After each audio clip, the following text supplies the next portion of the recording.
Tout compte fait, Éric Revel, bonjour. Bonjour Patrick, bonjour Frédéric. La Bonjour marche pour le pouvoir d'achat hier, alors succès sans que ce soit un raz-de-marée.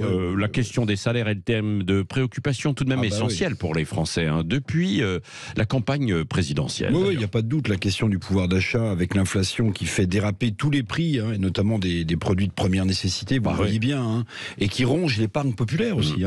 La question du pouvoir d'achat est évidemment centrale. Alors la manifestation d'hier, qui remet en selle Mélenchon quand même au passage, après ce passage à vide dû à l'affaire Quatennens, cette manifestation n'est sans doute pas un nouveau front populaire, comme l'espère le leader de la France insoumise, mais cette manifestation va indéniablement dynamiser le Mardi Noir, ça a lieu demain, appelé, vous le savez, par la CGT et Sudrail, qui promet d'ailleurs des lendemains qui vont déchanter pour les clients qui se baladent en train. Oui, c'est ça, et des revendications salariales qui prennent vraiment de l'ampleur. Oui, les salariés protégés des grands groupes publics, ou ceux d'ailleurs des grands groupes riches, des grandes multinationales comme Total, obtiendront peut-être 5, 6, 7% d'augmentation des salaires. Mais en France, 95% des emplois sont le fait des TPE et des PME de moins de 15 salariés, vous le savez Patrick.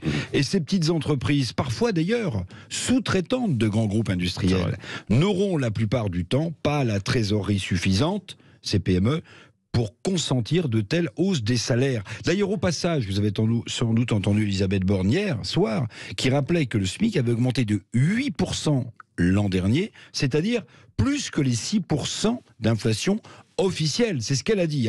Alors, ces PME ont bien des difficultés, d'autant qu'un cataclysme immédiat en menace plus d'une de ces PME. Quel cataclysme alors? De quelle menace parlez-vous? Alors, je veux parler de l'explosion des factures d'électricité.